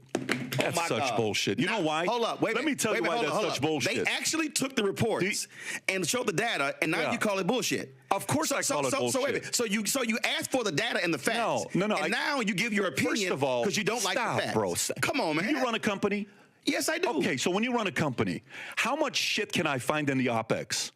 How much? In the what? With OPEX. When I go into my balance sheet and I look at my expenses, my monthly expenses, what I'm paying for, rent, employees, benefits, workers' comp, I can give a number and say, we lost $280,000 this year. And it's like, oh my God, we lost $280,000. And then I open up the balance sheet and then boom. I'll see you're moving your face like you don't know what I'm talking about. First of all, no. When I see a data like this, tell me the whole story. To jump to conclusion with something like this without seeing the entire story is ludicrous to make a comment like that. But analyzing the millions of appraisals by using census tracts as a proxy for neighborhoods and comparing communities with nearly identical housing stock, two researchers found that the results showed a clear correlation. The higher the proportion of white residents in each community, the higher the appraised value of individual homes. They compared similar data. See, again, you want to reject the facts. And what I'm trying to explain to you is I am refusing to constantly have people give data without me having access to the entire thing for their own benefit to divide So what you're saying is, in order for you need access to the 47 million home appraisals. I'd love to see yourself. I would love to see it. Okay, guess what? It's a federal agency. File a FOIA. I'd love to see it. File a FOIA. But here's file a what? A FOIA. Okay, so I'd love to see it. You know why? Here's the part. How often do you see data being used and we don't know the whole story? Both sides. How often? But first of all, we see data out there, but what I'm saying, I'm looking at data, actual data, and I'm also looking at a reality. And here's what I'm saying to you. And again, this is what you, for some reason, you're not fully accepting. What is the most consistent way Americans have been able to actually build wealth? It has been through housing. That's been historical. And when you are black in America, this is not an opinion, this is not a perspective, it's a fact. What we have seen is when you have been unable to enter the housing industry, meaning covenants saying you can't sell to black people, then when you actually buy a home and they've been grossly undervalued, that then limits you from being able to sell your home at a higher value and now take the profits and then create a business and then be able to send your kids to college. And what I'm saying to you is when that has been persistent, when you look at the appraisals, one, when you look at inability where you're buying a house, two, all of a sudden now you see a clear way how African Americans have been impacted, not historically, but still in present day. And what I'm saying to you is, whether you are Democrat or Republican, I want that to change. Hello, I'm Isaac. Right there. Drew, he could. I want to see the 47 million appraisals. This is what they do. So when you have the facts, then it's something else. A white man like Patrick Bet David, oh my God, you're being a victim.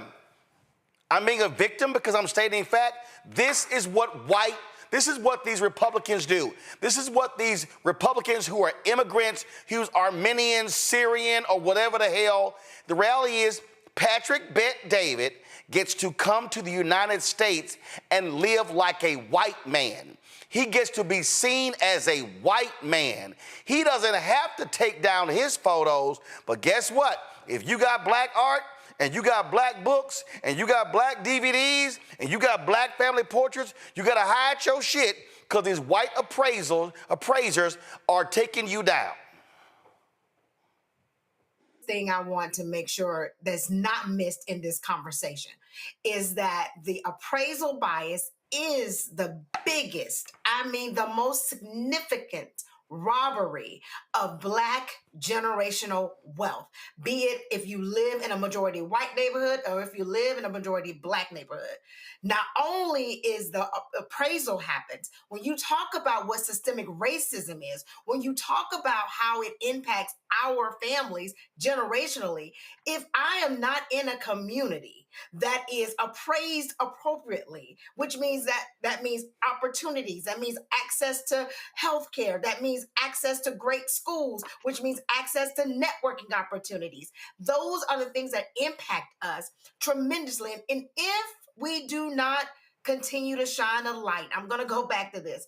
This is how systemic racism works. This is happening quietly. This is happening through memos. This is happening through backroom decisions. This is happening in the fine print. So that when we go out, if my husband and I decide to sell our home, right, we're going to have to take down this Obama photo. We're going to have to take down all of my AKA information. We're going to have to take down all of our Black books and our Black art from all of our travels, paint our house to be very plain Jane, just so that we can get what our neighbors would get for our home. And that is not fair, but it is life. And you know what?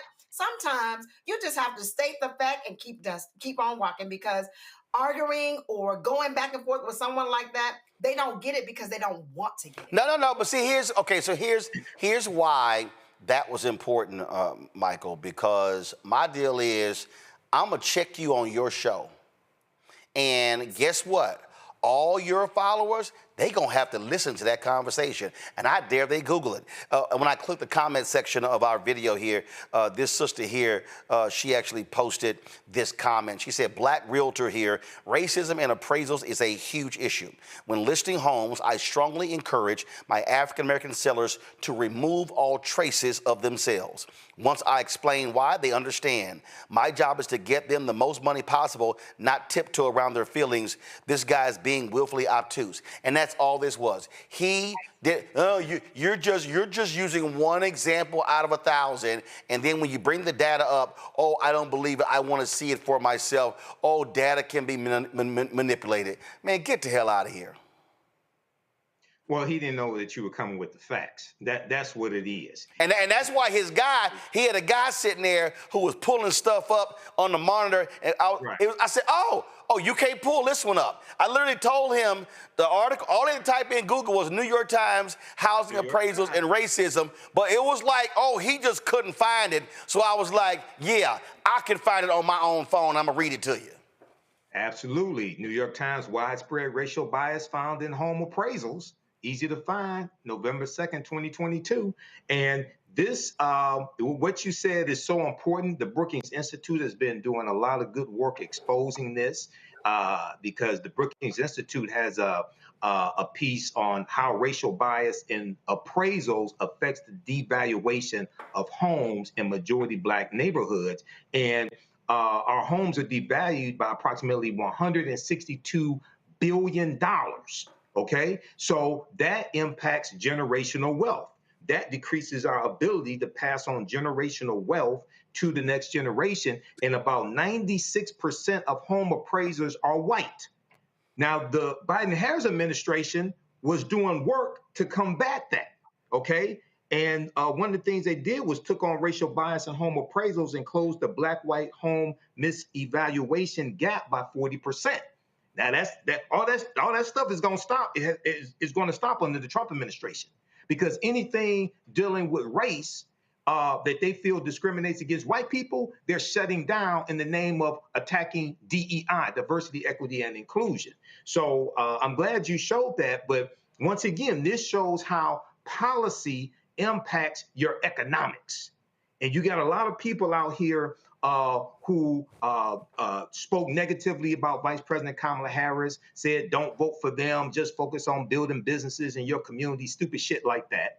And I'm all for building businesses. I've been doing that, help Black people do that, help them get funding for it. But politics impacts your economics. So this is why this show is so important, because we are under an unprecedented attack that we haven't seen since the Jim Crow era. Well, again, real quick, go ahead. Economics. Politics, that I think if you could say that one more time, because for some of my brothers, politics impacts your economics. Yes. Yeah, politics impacts your economics. Politics is the legal distribution that scales wealth, power, and resources. So you have to understand how all this connects. I've been involved in writing public policy for the city of Detroit. I've helped Black people get grants to start businesses and expand their businesses, things like that. Yeah. Okay. I taught entrepreneurship for 7 years, so I understand. I've managed Black-owned companies that have had government contracts. Well, most of our employees were Black. Yeah. Listen, the bottom line here is real simple. Folk like Patrick Bet-David and these other conservatives, white conservatives, they want to deny what the reality is. That's what they simply do. Folks, another story here. We got the news today that Assata Shakur passed away in Cuba at the age of 78. Of course, many folks have heard the story of her, of course, fleeing to Cuba after being imprisoned here in the United States. You might have seen her name. You've seen her on shirts. You've seen people supporting her over the years. Of course, she was convicted in the killing of a New Jersey state trooper. She was a member of the Black Liberation Army. She was born Joanne Deborah Byron, Queens, New York.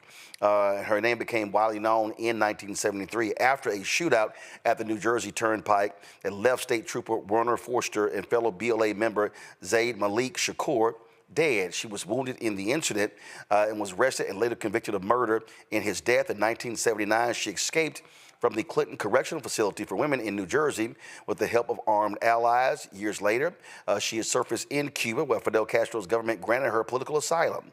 Her 1987 autobiography offered a personal account of her upbringing, political awakening, imprisonment, and escape. The book went on to become a touchstone for generations of activists. Shakur is survived by her daughter, Kukuya Shakur.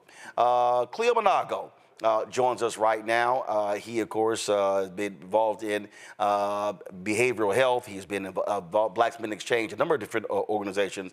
Joins us right now. And Cleo sent me if y'all have it, go ahead and show it. If you don't, Cleo sent me a photo today of him and Assata Shakur when he was in Cuba. Give me 1 second so I can pull this up. Give me 1 second so I can show y'all what it looked like. So this here is the photo here. So Cleo, tell us about how did you meet her? Well, I was in college and I got an opportunity to do a social political experience in Cuba, and I went there to meet Fidel Castro, who I also met, and Assata Shakur. I wasn't sure I was going to get the opportunity to meet Assata Shakur because of, as you just mentioned, the FBI, her being on the run, et cetera, and in exile, but I got the opportunity to meet her. And as you can see, I was a young chickadee at the time. And I see you got in the photo, was it Malcolm X shirt? Yeah, well, okay. I've been Black for a long time. I got you. Go ahead. Actively Black, as opposed to passively Black. But anyway, I got the chance to, she was across the room. I asked somebody that was with her, could I talk with her? So hold on. Okay, so give me the setting. You say she was across the room. Like what was this, a meeting? Was it a gathering? Was it activists? What was this? What was in this room? I was in Havana, Cuba, at a jazz concert. And Fidel Castro was going to be there and was there to speak to the crowd. And I did not even know that Assata was there. It was an evening. It was on the outskirts of Havana, Cuba. And I saw her, recognized her, and I alerted some people that were with her that I wanted to speak with her. She looked at me and she lit up for some reason and she said, sure. And we talked and I was very in awe of her because I know her history. I know why she ran. I know about her experience with the Black Panther Party. I know what kind of climate that this country was in. Black people were being killed left and right by the cops. She was part of the Black Panther movement that came into existence to resist the murder of Black people by cops, police brutality as it's called. And I was just very interested in talking with her, and we connected, we talked. We spent 2 days together. She told me about her experiences, her perspective. She's a brilliant, loving woman. During our conversation, she told me that I was a brilliant Black soul. That's the way she described me. And she said I reminded her of Fred Hampton, which I broke into tears unexpectedly when she said that. And she got out of her chair and she came and put her arm around me and told me she understood. And that was a very important bonding moment for us because right after that, she started talking about her struggle, her pain, missing her family, unable to see them again because she was never coming back to the United States of America because as far as she was concerned, she would never get a fair trial. Well, and in fact, in the New York Times obit, she was the first woman to land on the FBI's most wanted terrorist list and had a $2 million offer in state and federal money for her capture. Yeah, and I'll talk about that by underscoring that we talk about the issue of white supremacy all the time. Well, it's not a new issue. It's been a problem for a long time. It's just that over the past 15 years or so, people have articulated it in very explicit ways, but it's not a brand new phenomenon. People just finally developed the courage to actually talk about it as something that affects our lives. But back then, when she was arrested, from her perspective, she didn't do anything wrong. Just like what happened with Sandra Bland, the cops pulled her over. They roughed her up. They were not they were not objective at all, like they never were when they dealt with Black people in many cases. And she knew, for lack of a better term, her goose was cooked. And she wasn't interested in being in the arms of white supremacist police officers that were going to clearly kill her or harm her. So she escaped. And she went to Cuba, and Fidel allowed her in there. As you know, particularly at the time, Cuba and the United States were in conflict. Fidel was very aware of the Black Panther movement, racism in the United States of America, and gave her shelter over in Cuba, where she's been until this very day when she passed away. But I want to underscore that the woman was brilliant. She was thoughtful. She was intelligent. She had a critical analysis, and she was about the empowerment and safety and protection of Black people. And that's why she joined the Black Panther Party, was to resist the murder, the brutality, and the killing, and all other negative things that was happening to Black people, including the police department and external to the police department. She was a resistor. So she understood at the time, particularly after the murder of Fred Hampton. I think many of your listeners will know who Fred Hampton was. And he had been murdered, and in his bed, he was assassinated laying next to his pregnant wife. So she didn't trust the system, the so-called justice system, and her life was in their hands, and she called herself intervening on that and escaping so she could live, and she built a very beautiful life in Cuba. All right, then, Cleo, we appreciate you joining us, sharing your thoughts on Assata Shakur. Thanks a bunch. Thank you for inviting me, Roland. It's good to see you, man. Likewise, sir. Michael, Matt, Drew, any thoughts on her passing? For me, I pray that, she rests in power and that her family knows that the life that she lived, even though she had to be exiled to Cuba, that she's just resting in power and in truth. And I just wish that she would have been able to be with her family at that time. Michael, go. Roland, Assata Shakur, this is a big loss. She's an inspiration to generations, not just because she was the godmother of Tupac Shakur, but because former Black Panther Party member, Black Liberation Movement. And these brothers liberated her, as my teacher, Professor James Small, told me, who was in the movement. He said these brothers liberated her from prison.